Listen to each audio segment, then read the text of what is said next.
और जो लोग ऑनलाइन देख रहे हैं आपको भी जय मसीह की। और आज़ादी की 75वीं वर्षगांठ हम मना रहे, जिसको नाम दिया है अमृत महोत्सव। और आज़ादी जो है इसके कई अलग अलग मायने हैं। आप लोगों को आज़ादी मिलती है संडे को, हर संडे आज़ादी, लेकिन बाकी दिन क्या आप गुलाम है? नहीं। तो कई तरीके की आज़ादी है और उनके मतलब अलग अलग हैं। सिर्फ शारीरिक आज़ादी नहीं होती, आत्मिक, मानसिक, पारिवारिक और क्या कहते हैं इसे, फाइनेंस, पैसों की भी होती है आज़ादी। क्योंकि जब पहले मेरे पास जब पैसे नहीं होते थे तो मुझे लगता था दुकान की सारी चीज़ें चिल्ला रही है और मुझे ये बोल रही है तू मुझे कभी नहीं खरीद सकता। सही बात है। तो पैसों की भी आज़ादी होनी चाहिए कि कम से कम आपको जो दिल करे उसको खरीद तो सको, लेकिन थोड़े दिन पैसे जोड़ के खरीद सको तो भी अच्छी बात है। लेकिन दुनिया में कई तरीके के सताव और गुलामी है, तो वो आप बेहतर जानते हैं। लेकिन सबसे अच्छी बात क्या है कि जब हम प्रभु के पास आते हैं तो उसमें एक वचन है कि जिसे पुत्र स्वतंत्र करे वो सच में सभी बातों से स्वतंत्र है। आमीन। तो उसमें ये सामर्थ्य है। और जब मैं तैयारी कर रहा था स्वतंत्रता दिवस के लिए, इस पोस्टर में आप देखो कि जो आज़ादी है वो किसी एक व्यक्ति विशेष की नहीं है, स्त्री या पुरुष की नहीं है, या किसी एक समुदाय या धर्म की नहीं है, या किसी एक विशेष राज्य या एक विशेष शहर की नहीं है, वो पूरे देश की आज़ादी है। आमीन। ठीक उसी प्रकार से जब प्रभु आपके जीवन में आते हैं तो ऐसा नहीं है कि संडे को तो आपकी प्रार्थना सुनते हैं और मंडे को छुट्टी पे चले जाते हैं, ऐसा नहीं है। तो जब प्रभु आपके जीवन में आते हैं तो सच्ची आज़ादी आपके जीवन में आती है। लेकिन जैसे एक पौधा धीरे धीरे बढ़ता है उसी प्रकार से आप भी जब प्रभु में बढ़ते हैं तो आप बड़े होते हैं, फल लाते हैं, और फल में बीज होते हैं और वो और फल लाते हैं। आमीन। तो आज सुबह जो है मैं 5:15 बजे उठा। कुछ लोगों ने आज़ादी का जश्न मनाने के लिए अलग ही तरीके का एक इंतजाम किया था कि हम सुबह 6 बजे जाएंगे, मोटर बाइक चलाएंगे, झंडा फहराएंगे और फोटो निकालेंगे। देखो हर किस्म की एक अलग अलग प्रकार की सोच होती है और एक अलग तरीका होता है मनाने का। तो कई बार क्या होता है कि जब हम लोगों को एक पर्टिकुलर बॉक्स में डाल देते हैं, भाई यही तरीका है धर्मी का। धर्मी अधर्मी कौन है ये आपके बाहरी रूप तय नहीं करता है, परंतु पिछले वर्ष में हमने बात करी थी कि परमेश्वर को इसमें कोई इंटरेस्ट ही नहीं है कि आप क्या दे रहे हो। परमेश्वर को इसमें जरूर रुचि है कि आप किस मन से दे रहे हो। आमीन। आपके पास $1 है, कोई बात नहीं, लेकिन आप दिल से खुश होकर दे रहे हो। लेकिन आप देख रहे हो अच्छा उसने $10 डाला है, मैं भी 20 डालती हूँ, तो वो उसमें प्रभु प्रसन्न नहीं होते। तो आज सुबह जब हम गए तो सुबह उठ के तो ऐसे हमने आज़ादी के लिए फोटो लगाई। लेकिन ऐसे एक दिन में फोटो निकाल के लगा लेना ये तो एक दिन की बात है, लेकिन जो प्रभु यीशु मसीह की आज़ादी है वो सदा काल की, हर पल की है। और आपको ये जानकर हैरानी होगी कि लोग सिर्फ आपके शरीर को कैद कर सकते हैं, आपके मन को नहीं, आपके दिल को नहीं, आपकी आत्मा को नहीं, आपकी सोच को नहीं। तो आप शारीरिक रूप से तो गुलाम नहीं है, लेकिन मानसिक रूप से, आत्मिक रूप से गुलाम हो सकते हैं। लेकिन किसी भी प्रकार के गुलाम क्यों ना हो, प्रभु के पास उन तमाम चीजों की आजादी आपके लिए उपलब्ध है।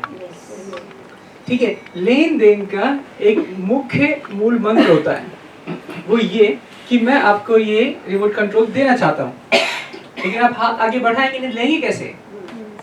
तो प्रभु आपको देना चाहता है, लेकिन क्या आप प्रभु की आजादी अपने जीवन में लेना चाहते? तो बोलते तो सभी लोग हाँ हैं।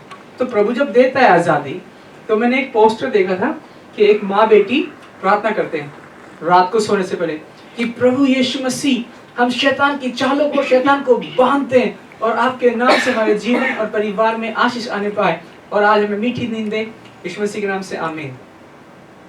उसकी बेटी 5 साल की थी।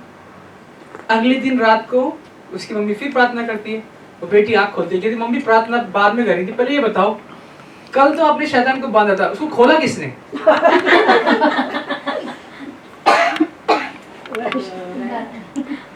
एक बार बांध दिया आपने, उसकी योजनाएं बंद कर दी, फिर अगले संडे को खोल कौन देता है? हम खोल देते हैं। तो आजादी आपके पास है, शैतान को आजाद करने की भी और बांधने की भी। आमीन। तो आज मैं आपको थोड़ा इंडिया के टूर पे ले चलता हूँ। जब भी इंडिया का नाम आता है तो उसमें ताजमहल की एक मुख्य भूमिका होती है, और आपको भी पता है ये 400 साल पहले बना था। और उस जमाने में इलेक्ट्रिसिटी नहीं थी, क्रेन नहीं थी, बड़ी बड़ी मशीनें नहीं थी, लेकिन सपना था। तो हर एक मसीह व्यक्ति में, और हर एक व्यक्ति चाहे आप मसीह को भी नहीं जानते, सबके जीवन में सपना होना बहुत जरूरी है। अगर आपका सपना मर गया ना, उसी दिन आप जिंदा लाश की तरह है। इसको बनने में 20 साल लगे थे, 20,000 मजदूर लगे थे, और यहाँ पर हर साल अलग अलग ऐसे सैलानी आते हैं, फोटो खिंचाते हैं। और प्रभु ने भारत देश को बेहतरीन तरीके से संरचना की है, और उसमें पहाड़ है, बर्फ है, रेगिस्तान है, हरियाली है। और कितने लोग यहाँ पर मुंबई से हैं? ठीक है, आपका शहर इधर है। ऐसे दिखता है आपका शहर? तो अभी इससे खराब है, तो पूरा मुंबई नहीं दिखा रहे, सिर्फ एक फोटो दिखा रहे। अच्छा, मुंबई का फेस्टिवल तो याद होगा, है ना? हाँ, तो ये चीज है कि जो हमारे भारत देश में जनसंख्या भरपूर है, उसकी एक खास वजह हो सकती है कि प्रभु को इंडियन लोग बहुत पसंद है। वो इंडियन बनाने में से मजा आता है। और चाइनीज और इंडियन उसके फेवरेट दो ही है धरती पे। बड़ा नहीं, आज चाइनीज बनाएगा, कल इंडियन बनाएगा, परसों फिर इंडियन बनाएगा, फिर चाइनीज बनाएगा। इंडियन और चाइनीज, इंडियन और चाइनीज। तो इतनी जनसंख्या में लोग हैं, लेकिन हमारे भारत देश की एक खास बात है। अभी मैंने पीछे फोटो देखी, एक वीडियो देखा, तो बारिश आ गई, ट्रैफिक जाम हो गया, ऑटो से एक ऑटो ड्राइवर निकला, अपने ऑटो में उसने रेडियो से गाना लगाया और सड़क में जमीन में लेट लेट के नाचने लग गया। मजा ले बारिश। तो आप ये सोच सकते हैं कि या तो आप बारिश में आप गाली दे सकते हैं, अरे यार ये वो वगैरह वगैरह, या उस लम्हे को जी सकते हैं। और ऐसा सिर्फ इंडियन ही कर सकता है ना? और एक माँ भी कर सकती है, उसको कितना जो दुख हो, तकलीफ हो, बुखार हो, लेकिन अपने बच्चे के लिए पूरी सेवा करेगी। लेकिन प्रभु कितना कर सकता है? तो प्रभु ने आपको ये जो छोटे छोटे गुण हम सब में है ना, सोचो प्रभु में वो सारे गुण मिला के तब वो प्रभु है। और इसीलिए हमें एक दूसरे का आदर करना है, क्योंकि हर एक के जीवन में जो जीवन है वो प्रभु का दिया हुआ तो है। और मुझे देख के हैरानी होती है कि यहाँ पर सारे घर नीले हैं। जानते हो कौन सी जगह है ये? राजस्थान। ओके, एक नंबर। और राजस्थान से अलग अलग तरीके का संगीत आता है। और मुझे हैरानी होती है कि उस टाइम पे लोग नहीं थे, कैमरा नहीं था, फोटो नहीं थी, और लोगों के महल देखो, इसमें सोने से वो गढ़ते थे, सोने चांदी हीरे मोती जवाहरात, और ये सिंहासन एक राजा का।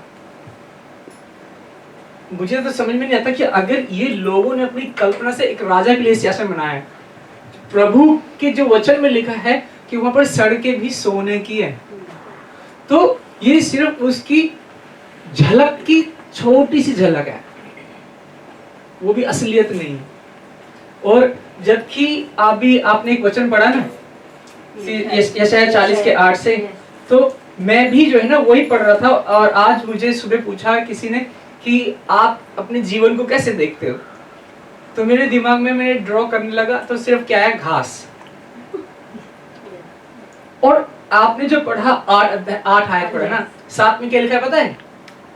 इसमें लिखा हुआ है, जब प्रभु का श्वास घास पर पड़ता है तब वो सूख जाती है, फूल मुरझा जाते हैं। निसंदेह ये लोग घास ही हैं, घास सूख जाती है, फूल मुरझाते हैं, पर हमारे परमेश्वर का वचन नित्य है और कभी टलता नहीं। आमीन। आमीन। तो हमारा जीवन घास के समान है। हो सकता है कि भाई आज आपके अंदर ताकत है, लेकिन कल दांत भी नहीं रहेंगे, तो आज जितना खिंचाना है फोटो खिंचा के रख लो, है ना? तो वो चीज है कि हमारा जीवन क्षण मात्र का है, लेकिन इसमें हम जो चिंता करते हैं वो कितनी करते हैं? आपने अपनी सारी तनख्वाह बेच दी, उसके बाद टेंशन में और फेथ में और विश्वास में जी रहे हैं। लेकिन एक बात है कि आपके हाथ में तनख्वाह नहीं है, लेकिन आपके दिल में प्रभु है, तो वो आपकी जरूरत पूरी कर सकता है। आमीन आमीन। तो लिखा हुआ है ना कि भाई जो विश्वास से जीवित है तो उसकी गाड़ी विश्वास से चलती है। और जब मैं इंडिया में देखा था वहाँ पे एक से एक हवा महल, पता है ये हवा महल किस लिए बनवाया गया था? कभी गए इधर राजस्थान में? आज आपको भारत भ्रमण यही करवा देते हैं। हवा महल नहीं देना, हवा तो खाई कभी? जयपुर तो गई, हवा नहीं खाई कभी आपने? खाते हैं ना हम लोग बॉम्बे के तो हमारे तो अभी कैसे जिंदा हो आप बिना हवा खाए? हवा महल इसलिए बनवाया गया था क्योंकि जब राजा जीत कर आए तो सारी रानियां दासियां यहाँ से फूल बरसाए और उनको देखे। तो भारत का एक बहुत ही गौरवपूर्ण इतिहास है हजारों सालों का। और आप ये सोचो कि एक जीत का जश्न, एक जब राजा आता है तो एक खुशियां और एक बड़ी ही अलग माहौल होता है। जब प्रभु आपके जीवन में आता है तब वो एक आनंद और एक उत्सव है। और जब प्रभु आता है ना वो किसी राजा से बढ़कर है। और प्रभु ऐसा नहीं है कि संडे को ही आता है या प्रचार के टाइम पे आता है। वो लिखा हुआ है कि मैं तुम्हारे दिल के द्वार पर खटखटाता हूँ। प्रभु को घर में आने में कोई शौक नहीं है, आपके दिल में क्रॉस टांगने से कोई शौक नहीं है, लेकिन जब आपके दिल में आता है ना असली आनंद फिर शुरू होता है। आमीन आमीन। तब हो सकता है कि आपकी जेब खाली हो लेकिन दिल तो भरा रहेगा।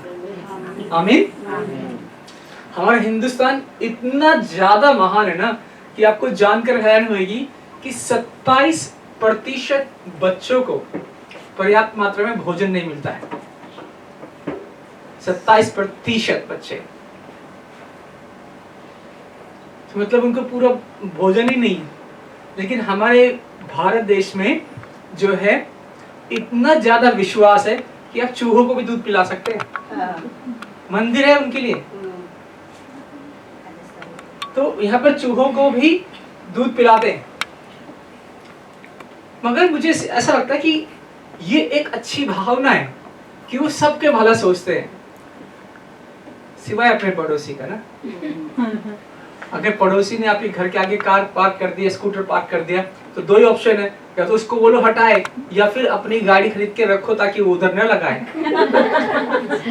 है ना? तो इंडिया में खासतौर पे दिल्ली में इतनी ज्यादा गाड़ियां इसलिए हैं, इसलिए कि उनको जरूरत है, इसलिए कि अपने घर के आसपास की जगह उन्हें कोई दूसरा पड़ोसी ना घेर ले, कैप्चर करते हैं जगह को। हाँ, तो भारत देश एक बिल्कुल विशाल विविध। आप किसी को बोलोगे मेरा फेवरेट कलर ब्लैक है तो आपको किसी नाम से वो डाल देंगे। मतलब आपके बुराई करने वाले भी 36 मिलेंगे और दोस्ती और बड़ाई करने वाले भी 36 मिलेंगे। और ऐसा सिर्फ और सिर्फ भारत में होगा। बाकी देशों में ज्यादातर जो है एक ही तरफ बहती नदी। हमारे देश में जिसका जहां करे वहीं। साउथ वाले बोलते हैं कि हम बेटर है, नॉर्थ वाले बोलते हैं हम बेटर है, और जानबूझ के कभी चेन्नई जाओ तो वो हिंदी में तो वो बोलेंगे नहीं, और अगर आप हिंदी बोलोगे तो बोलेंगे कौन से ग्रह से आए हो आप। हम एक ही देश के वासी है लेकिन इतना अंतर है।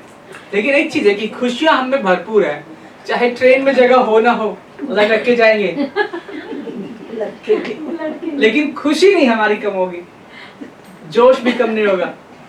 तो मैं प्रभु को धन्यवाद करता हूँ कि हमें जो है उसने भारतीय बनाया। ये जो संस्कृति है ना ये कहीं और नहीं मिलेगी, रंग बिरंगी, खुशियों वाली, मसालों वाली।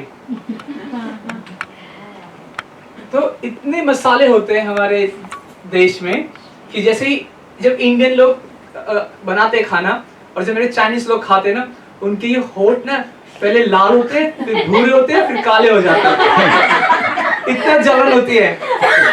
पहले टिश्यू पेपर मांगते हैं, फिर दूसरा टिश्यू पेपर मांगते हैं, फिर सीधे टॉयलेट चले जाते हैं। लेकिन हमको कुछ नहीं होता। और ये जो वायरस आया ना, इससे छोटे मोटे वायरस से तो कुछ होता नहीं हम लोगों को, उससे बड़े बड़े वायरस के साथ तो हम बड़े हुए ना। आपको जान के हैरानी होगी कि दिल्ली में गर्मी में 48 डिग्री होती है और सर्दियों में 4-5-6 डिग्री। मतलब हम पूरे ट्रेंड है, किधर भी डाल दो हमको। और राजस्थान में 50 से 55। तो ये एक अजीब स्टडी का विषय है कि भाई हम लोगों को ज्यादा चीजें असर क्यों नहीं करती। तो ये चीज है कि माना कि हमारे पास साधन नहीं है, इतने धन दौलत नहीं है यूरोप या अमेरिका की तरह, लेकिन प्रभु है जो अपने बच्चों को मजबूत करता है अंदर से। आमीन। तो प्रभु ने कभी नहीं छोड़ा। और जब मैं आज इंडिया के टूर के बारे में सोच रहा था, कितने लोगों ने ये तोड़कर खाए कभी? थोड़ा नहीं, चोरी किया। फिर चर्च गए हम, देखो चोरी ये झाड़ में से आम नहीं तोड़ते आप, पेड़ में से तोड़ते आम। हाँ ठीक है। तो ये मैं जब तैयारी कर रहा था आज के लिए कि हमारे भारत में क्या क्या है, तो खरीद के आम खाया तो क्या खाया? जब मैं इंडिया में आया, इंडिया से हांगकांग आया, तो मैं बोला अच्छा आम भी खरीदते हैं क्या? यूपी में तो कभी भी आम नहीं खरीदते। जब भी हल्की आंधी आती है, चलो थैला उठा के चलो भर के आ जाओ, किसी का भी कोई फर्क नहीं पड़ता। और जो है आप दिल्ली में फिल्मों में जगह जगह देखते हैं, लेकिन दिल्ली शहर कुछ ऐसा सा है, एकदम बिजी। उसके बाद जब कई बार हांगकांग से लोग जाते थे तो बोलते थे भाई मुझे डस्टबिन नहीं दिखता दिल्ली में, कहाँ है? मगर जहाँ देखो उधर डस्ट ही डस्ट है, तो डस्टबिन ढूंढना पड़ता है उधर। और उन लोगों को बहुत हैरानी होती है कि भाई डस्ट फेंकी किधर, क्योंकि ज्यादातर तो इधर उधर दिख जाता है। तो जो वीआईपी एरिया है वहां पे थोड़ी साफ सफाई मिलती है, लेकिन इन सब के बावजूद हमारे देश में लोग मेहनत करने वाले लोग हैं, धूप में तपने जलने वाले लोग हैं, लेकिन फिर भी उन सब के बावजूद उनकी मुस्कुराहट, उनकी खुशी कभी भी कम नहीं होती। कभी आप देखना हांगकांग में वो लोग जो है ना, हंसने पे लगता है टैक्स लगता है। आप उनकी तरफ स्माइल कर दो एक बार, ऐसा लगेगा कोई गाली दी आपने। आप हंस क्यों रहे उनको देख के? कई बार जब पुलिस वाले सामने आ रहे होते हैं तो मैं देख के आ जाता, excuse me sir, ID card. अरे यार, आप किसी की तरफ नजरें मिली, आप क्या करेंगे? वो स्माइल क्या मतलब, तेरा अंदर कुछ चल गया। लेकिन ये देखो, इतनी मेहनत से काम करते हुए भी उसके चेहरे पे एक स्माइल है। और हमारे देश में जो है कि एशिया के सबसे अमीर व्यक्ति भी है, लेकिन कुछ लोग ऐसे भी हैं जब आप देखोगे कि वो लोग अभी भी अपना जीवन ऐसे व्यापन करते हैं। कितने ऐसे बच्चे हैं कि अभी भी उनके पास स्कूल नहीं है। और जब कहते हैं ना कि आप अपने से ऊपर देखते हो तब आपको दुख ही दुख होता है, अरे मेरे पास ये नहीं है, वो नहीं है, वो नहीं है, ये नहीं है, वो नहीं है। लेकिन आप अपने से नीचे देखते हो तब लगता है कि प्रभु ने आपको कितना लायक बनाया, कितने लोगों के जीवन में आप एक उद्धार ला सकते हैं, मदद कर सकते हैं।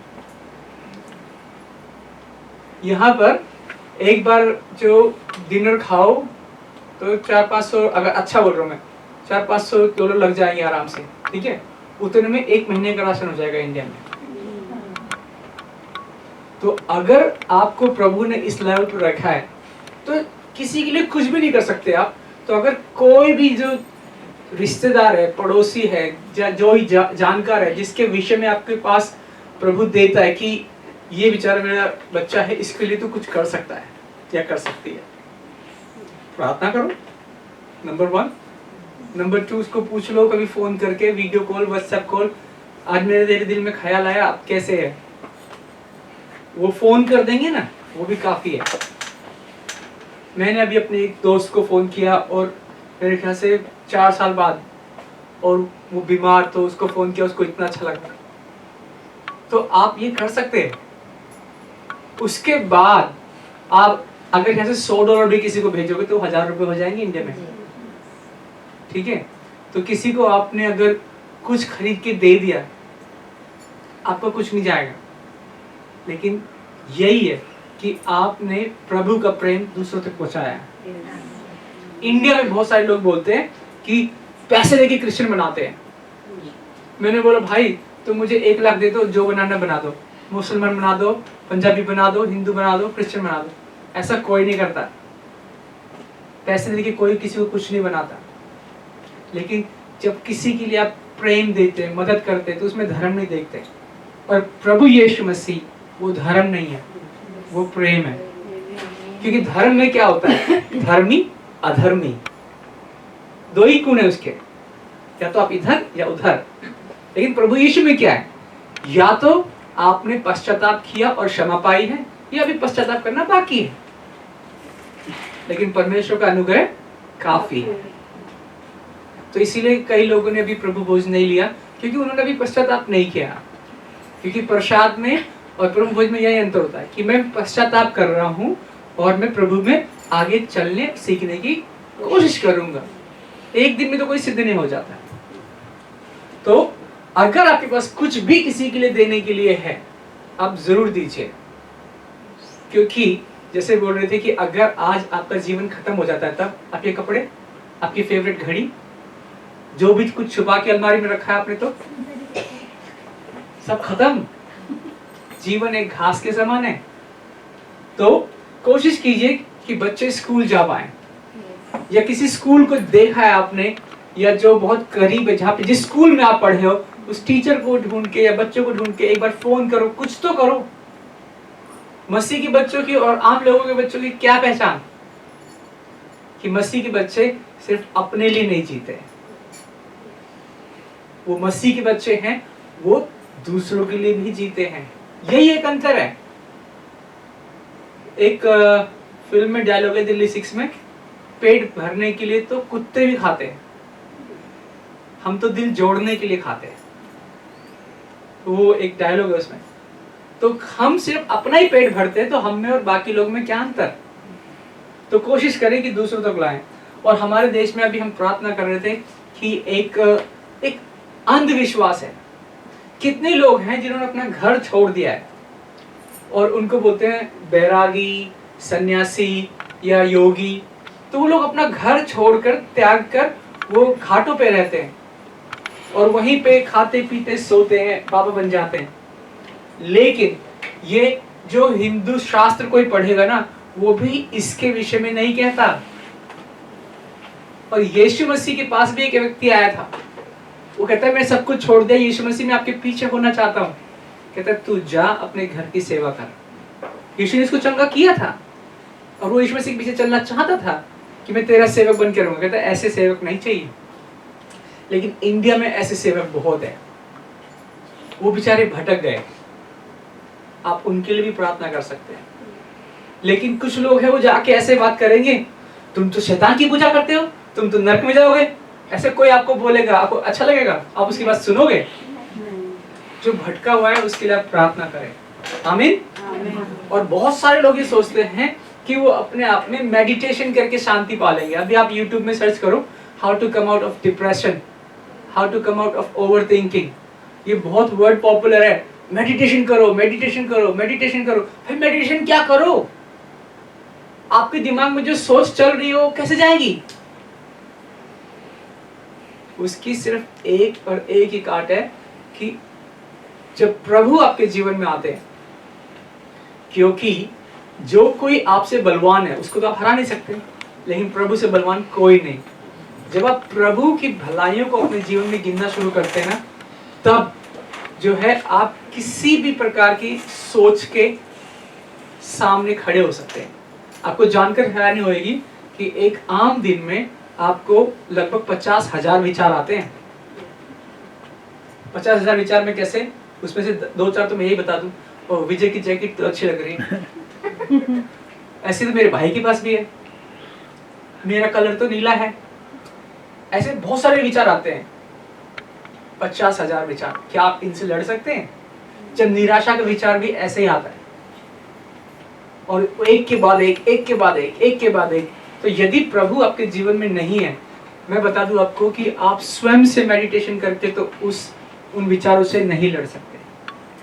लेकिन प्रभु का वचन वो लिखा है, जैसे कि यशाया 40:8 में पढ़ा था, कि वो कभी मुरझाता नहीं, वो कभी टलता नहीं। आमीन। तो वेडनेसडे को जो बाइबल स्टडी है उसमें जरूर ज्वाइन कीजिए। और परमेश्वर का वचन क्या कहता है? यदि तुम प्रभु के वचन को ध्यान रखते हुए अपना जो भी कुछ काम करो, प्रभु उसमें आशीष देगा। चाहे आलू प्याज ही बेचो, ईमानदारी से, क्योंकि वचन कहता है कि तुम मनुष्य को दिखाने के लिए अपने भले काम न करो, क्योंकि तुम अपने स्वर्गीय पिता से कोई भी फल नहीं पाओगे। हो सकता है कि जहां आप काम करते हो वहां का मालिक अच्छे ना हो, सभी उनकी तरह ना हो जो $500 आपको गिफ्ट देते हैं, लेकिन आप बोलोगे कि प्रभु आपने मुझे जितने भी समय के लिए मुझे यहाँ पर रखा है, मैं आपका भय मानते हुए, आपका आदर करते हुए यहाँ पर सेवा करूंगा, करूंगी। और तब आप सच में अपने मन में, अपने दिल में आजाद है।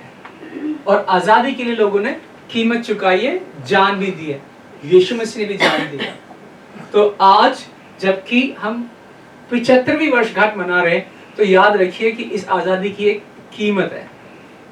आजकल के बच्चे तो मुझे, जो टीनेजर है ना, क्योंकि वो तो बहुत अलग है। फॉर एग्जाम्पल एक बेटी है 13 साल की, मैंने बोला आपको कौन सा खेल पसंद है, कहती है बैडमिंटन।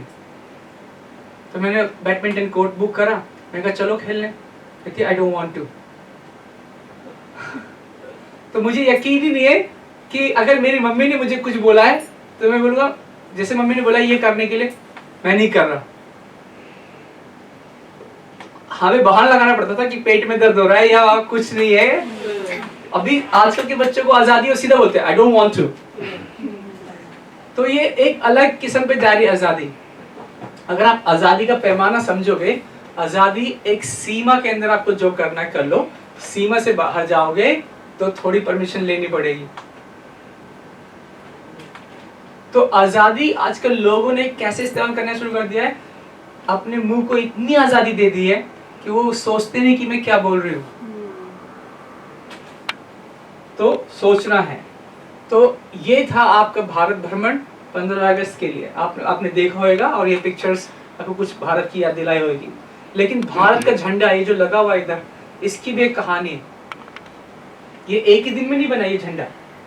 सबसे पहला जो झंडा बना था वो 1907 में कलकत्ता में बना था, और ये था वो झंडा जिसमें सूरज चांद थे और ये कमल के फूल थे, और ये झंडा 1907 में फहराया गया था। उसके बाद एक और झंडा बना था, वो पेरिस में फहराया गया था मैडम गामा के द्वारा। और उसके बाद एक और झंडा आंध्रा से एक व्यक्ति थे, उन्होंने बनाया था। और पहले हमारे भारत के झंडे में 2 ही रंग थे, हरा और लाल। लेकिन महात्मा गांधी ने एक सफेद रंग और जोड़ने के लिए कहा, क्योंकि ये 2 धर्मों के प्रतीक थे। उन्होंने बोला सफेद रंग हर किसी के लिए, हर एक के लिए, और चरखा इस बात का प्रतीक था कि हमें अपना काम खुद करना है। तो थोड़ा और डेवलप हुआ ये 1921 में। जब आप झंडा देखते हो, फहराते हो, आपको पता होना चाहिए कि इसकी कहानी क्या है। उसके बाद आगे बढ़ता है झंडा। 1931 में नेशनल कांग्रेस ने ये झंडा बनाया कि सफेद बीच में आ गया, और इस समय तक ये डिसाइड कर दिया गया कि हमारे देश का झंडा किसी भी धर्म को रिप्रेजेंट नहीं करेगा। आपको अगर तो आपको जान के हैरानी होगी कि हमारे देश का झंडा किसी भी धर्म का प्रतीक नहीं है। कोई बोले कि संतरी हिंदुओं का है और सफेद क्रिश्चियन का है और हरा मुसलमानों का, नहीं, ये महात्मा गांधी के वर्ड थे और ये नेहरू के नहीं। इसके बाद आगे बढ़ता है ये 1931। उसके बाद जो नया झंडा बनाया 1947 में, लुईस माउंटबेटन ने बोला अब तो देश आजाद हो रहा है, तुम ऐसा झंडा बनाओ, ब्रिटिश का झंडा कोने में रखो। ऑस्ट्रेलिया का झंडा भी ऐसे है, न्यूजीलैंड का झंडा भी ऐसे है, बाहर कनाडा, यूरोप, अमेरिका का झंडा भी पहले ऐसे था, जो भी अंडर ब्रिटिश था। लेकिन नेहरू ने बोला कि हमें आपकी निशानी नहीं चाहिए, और तब जाकर के हमारे देश का झंडा बना जो ये है ऐसे, और ये है इसके प्रतीक। तो आप मुझे बताइए कि जो रंग है वो किस किस चीज का प्रतीक है? संतरी रंग साहस और बलिदान, सत्य और शांति, विकास। अभी सिर्फ और संतरी बोला है। संतरी, हाँ। साहस। हाँ। एक ही रंग बताना है। बताइए सबसे पहला रंग किस बात का प्रतीक है? साहस और बलिदान। साहस और बलिदान। ओके, सत्य और शांति ये किसका है? सफेद का। और जो हरा रंग है वो उर्वरता क्या होता है बताओ? फर्टिलिटी। अब ये फर्टिलिटी क्या होता है? हिंदी तो आती नहीं, इंग्लिश भी नहीं गई अभी। और हिंदी में बोलते हैं इसको उपजाऊपन। विकास का कहता है बढ़ती, उन्नति, तरक्की, हरियाली। ये हमारे तिरंगे झंडे के प्रतीक है। और जो चक्र है उसमें 24 लाइनें हैं, अशोक चक्र जो 2000 साल पहले से था, और वो है आगे बढ़ते रहने का प्रतीक अशोक चक्र। अब एक और सवाल है मेरे पास आपके लिए। बलिदान का मतलब सबको पता है ना? सबको पता है? कभी दिया है बलिदान? अगले हफ्ते कर सकते हो आप, एक बलिदान भरी बेग चढ़ाओ। बहुत आसान है। हंस रहे लेकिन करेंगे नहीं। अच्छा, साहस का मतलब किसको पता है? साहस का मतलब बताएंगे? साहस का मतलब क्या होता है इंग्लिश में? करेज। वो बढ़ावा देना, साहस, करेज, बढ़ावा। किसी को नहीं पता साहस? बलिदान का मतलब पता है, साहस का मतलब नहीं पता है। ताकत और हिम्मत से अलग है साहस। क्योंकि जब आपके पास ताकत होती है तब क्या आता है? कॉन्फिडेंस आता है। जब आपके पास ताकत होती है कॉन्फिडेंस होता है, हिम्मत होती है कॉन्फिडेंस होता है। लेकिन साहस क्या चीज है? दूसरों को बढ़ावा देना या साहस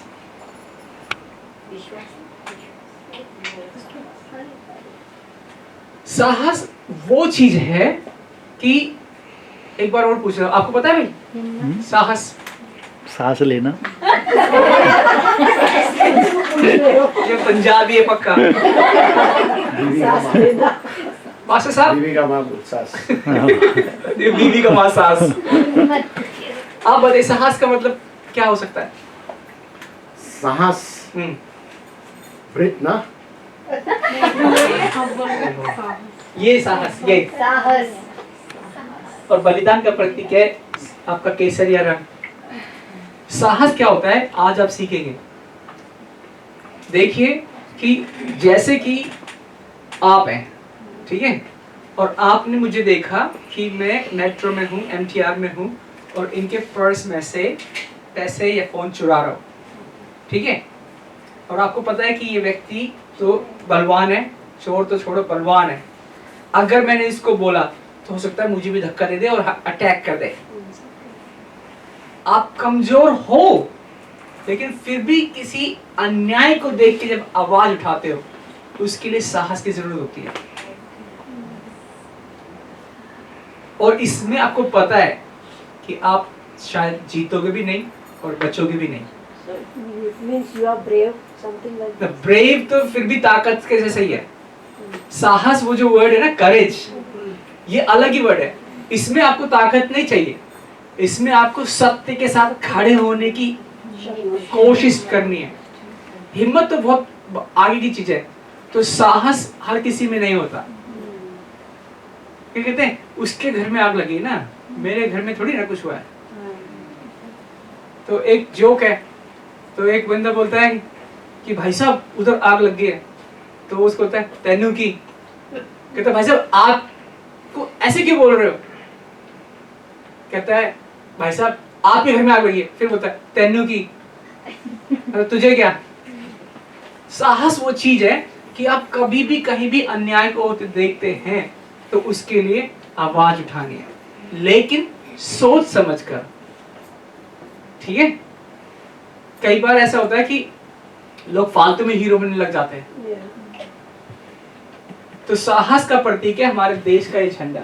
तो आप मुझे बताइए क्या यीशु मसीह ने साहस का कोई काम किया? क्योंकि बलिदान तो उसने दिया।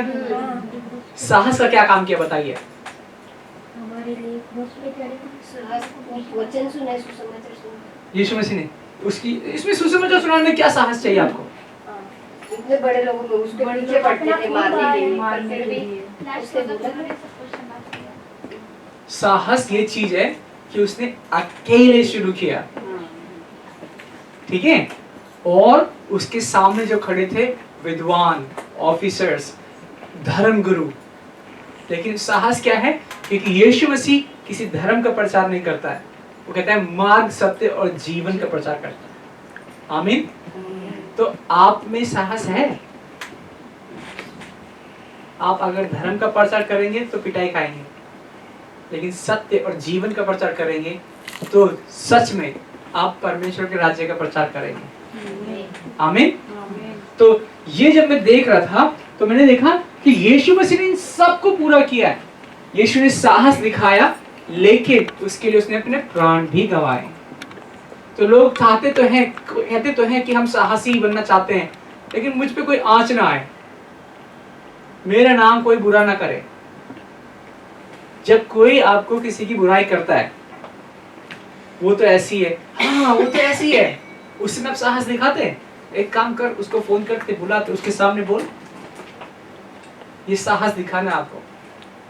वरना जो स्वतंत्रता दिवस मना रहे हम तो गुलाम है, हम उन अन्याय के, उन विचारों के और उन सब गड़बड़ियों के। और यीशु मसीह ने आपको आजादी दी है। और जब भी आप, अगर आपने आपको भारतीय कहते हैं, तो ये सवाल अपने आप को बोलना है कि क्या मेरे अंदर साहस है अन्याय के खिलाफ बात करने के लिए? सत्य और शांति का प्रतीक भी कौन है? कौन है? और विकास और उर्वरता, ये गारंटीड है। मैंने ये अपने कितने 25 साल में देखा है कि जो भी मसीह में आया ना, उसका जीवन ऊपर ही गया, नीचे नहीं गया। ऐसा मुझे एक भी नहीं पता कि किसी ने मसीह को अपनाया हो और उसके जीवन में कभी नीचे का सीढ़ी चढ़ना पड़ा। हमारे खानदान में पहले ऐसा हुआ कि जो बाहर देश गया और बहुत सारी चीजें हैं। तो वो चीज है कि जब मसीह में आप आते हैं ना, तो मसीह आपको आपके पड़ोसी के मुकाबले से तरक्की नहीं देता, मसीह आपको अपने तरीके से तरक्की देता है। आमीन। और वो आपको उदाहरण बनाता है।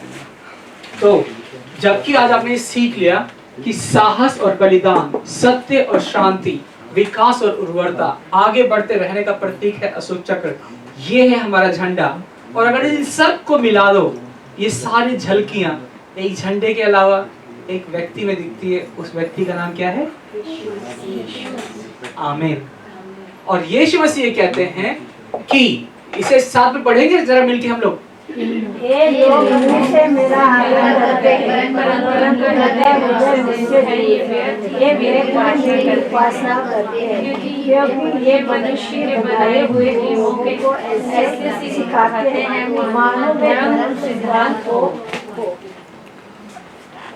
सोच लो, ये यीशु मसीह के वचन है। कहते हैं ये लोग मुख से तो मेरा आदर करते हैं, परंतु इनका हृदय मुझसे दूर है। और अभी जब बोल रहे थे अगर आज आपकी डेथ हो जाती है, आप स्वर्ग में जाएंगे कि नरक में जाएंगे? यीशु मसीह पूछेगा थोड़ी ना, उसको पहले से पता है। वो सीधा बोलेगा आपका रास्ता उधर है और आपका इधर है। आप बोलो नहीं नहीं नहीं नहीं नहीं, उसको ये पता मन में क्या सोच रहे थे, क्यों सोच रहे थे, कैसे सोच रहे थे, कब सोच रहे थे। क्योंकि यीशु मसीह जानता है कि आप मुंह से उसकी आराधना करते हैं कि दिल से। तो कभी भी कोई व्यक्ति के सामने ना अपना चेहरा, अपना नाम रोशन मत करो। किसी ने आपका दिल दुखाया, जो भी कुछ बोला, बोलो प्रभु जानता है ना, काफी है। क्योंकि वो कहता है कि बहुत सारे ऐसे लोग भी हैं कि जो मुंह से सिर्फ परमेश्वर का आदर करते हैं लेकिन दिल से नहीं। और सभी धर्मों में मिलेंगे आपको ये लोग। फिर वो आगे ये कहता है कि क्योंकि ये मनुष्य के बनाए हुए नियमों को ऐसे सिखाते हैं मानो वे धर्म और सिद्धांत हो। धर्म क्या है? धर्म वो है जो सही है प्रभु की दृष्टि में, उसका अर्थ है धर्म। जो प्रभु की दृष्टि में सही है वो धर्म। अब मान लो कि जो मेरी दृष्टि में सही है वो मुझे बताओगा कि आपको बताएगा? करेक्ट। तो प्रभु को पता है कि सच्चा धर्म क्या है, और प्रभु बोलते हैं कि सच्चा धर्म यह है अन्याय, बेसहारा और बेजुबान की मदद करना। सिद्धांत क्या है? सिद्धांत को क्या बोलते हैं? पता है आपको सिद्धांत क्या होता है? हाँ, लेकिन सिद्धांत का कोई उदाहरण? एक सिद्धांत, जब बारिश होती है सबके लिए होती है, ये प्रभु का सिद्धांत है। अगर यहां से दो लोगों को नीचे फेंको, हम 9वीं मंजिल पे, ठीक है, एक 40 दिन की उपवास प्रार्थना करके आइए, और दूसरी एकदम जो भी बुरा काम सोच सकते हो करके आइए, दोनों नीचे गिरेंगे कि नहीं? ये सिद्धांत है, इसको बोलते हैं गुरुत्वाकर्षण, ग्रेविटी। जो परमेश्वर के सिद्धांत है उसे कोई नहीं बदल सकता। लेकिन समस्या वहां पर आती है जब कोई धर्म गुरु मनुष्य के बनाए हुए सिद्धांत को परमेश्वर के बनाए हुए सिद्धांत के समान सिखाता है।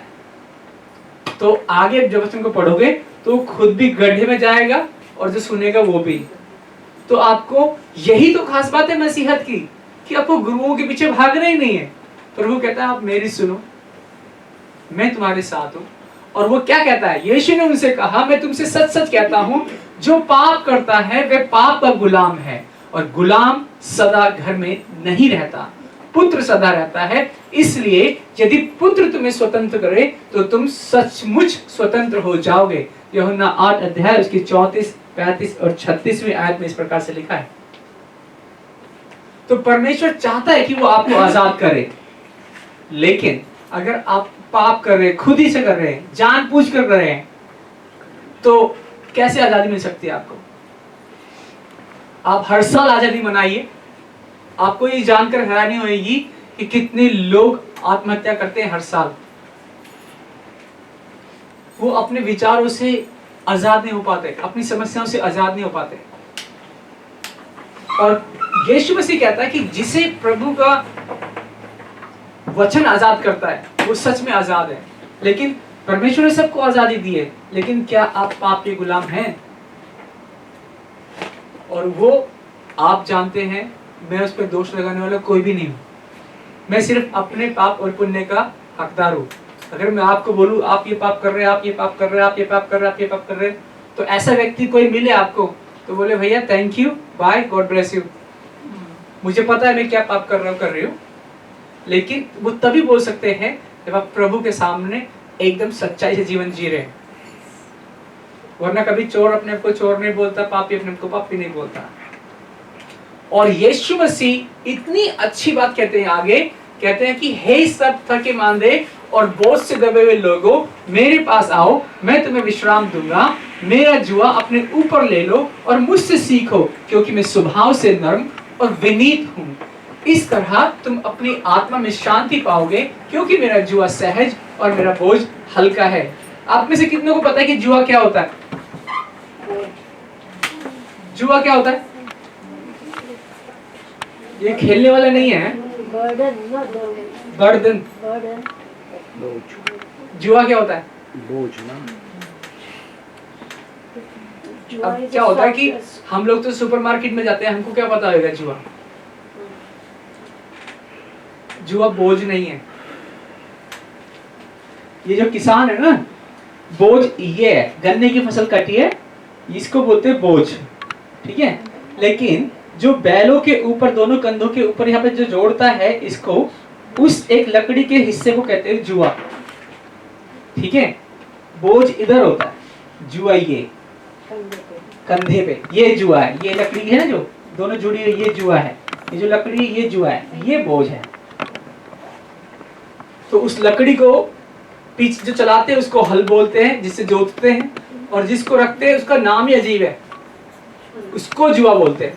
अब एक खास बात है, कभी भी देखोगे ना बैलों की जोड़ी होती है, और ये यीशु मसीह ने बोला है, आपके जीवन में कितना भी बोझ क्यों ना हो, जब तुम मेरे पास आते हो, एक तुम और एक मैं, दोनों साथ में मिलकर खींचेंगे। आमीन, आमीन। ये है ये वचन। जब ये कहता है कि हे सब थके मांदे और बोझ से दबे हुए लोगों, मेरे पास आओ, मैं तुम्हें क्या दूंगा? कौन कह रहा है ये कोई विजय या पास्टर या धर्म गुरु नहीं कह रहे हैं।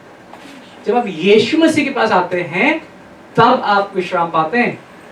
आमीन। और क्या लिखा है? मेरा जुआ अपने ऊपर ले लो और मुझसे सीखो, क्योंकि मैं स्वभाव में नम्र और विनीत हूं। इस तरह तुम अपनी आत्मा में शांति पाओगे। तब ये समझ में आता है ये वाला जुआ और मेरा जुआ सहज और मेरा बोझ हल्का है। वो कैसे हल्का हो जाता है? यीशु मसीह के ऊपर डालना। वो इसलिए हल्का हो जाता है क्योंकि आधे से ज्यादा टाइम पे आपको शैतान की क्या बोलता है? तेरे दुख को तो कोई जानता नहीं, तू तो इतनी मेहनत करती है, इतना मेहनत करता है अपने परिवार के लिए, तुझे कोई नहीं समझता, तेरे तो जीना व्यर्थ है, तू मर ही जा इससे अच्छा, तो किसी को फर्क ही नहीं पड़ेगा। लेकिन यीशु मसीह क्या बोलता है? यीशु मसीह बोलता है मैं तेरे साथ हूँ, मैं तुझे विश्राम दूंगा, मैं तुझे शांति दूंगा, और इस बोझे को तेरे साथ मैं लेके जाऊंगा। आमीन आमीन। आमीन। यही तो एक खास चीज है मसीहत में, कि वो ही नहीं बोलते कि 16 सोमवार को ये कर लो या 18 उस मंगल को ये कर लो। वो बोलता है चाहे कठिन हो, चाहे मुश्किल हो, चाहे भले दिन हो, चाहे बुरे दिन हो, तुम मुझसे शांति पाओगे और मैं तुम्हारे संग संग चलूंगा। पुराने नियम में भजन संहिता में दाऊद क्या लिखता है? घोर अंधकार से भरी वादी से होकर मैं चलूं तो भी कुछ जानी ना तुझे, क्योंकि तू मेरी रक्षा करता। आमीन। तो कभी भी मसीह लोगों को ये प्रार्थना नहीं करना चाहिए कि प्रभु तू अंधकार हटा दे, प्रभु तू ये मुश्किल हटा दे। ये प्रार्थना जरूर करनी चाहिए, प्रभु जब तू मेरे साथ है ना, ये अंधकार, ये बोझ, ये समस्या, ये परेशानी, तू मेरे साथ है। आमीन। यहाँ से हम निकल ही जाएंगे। आमीन।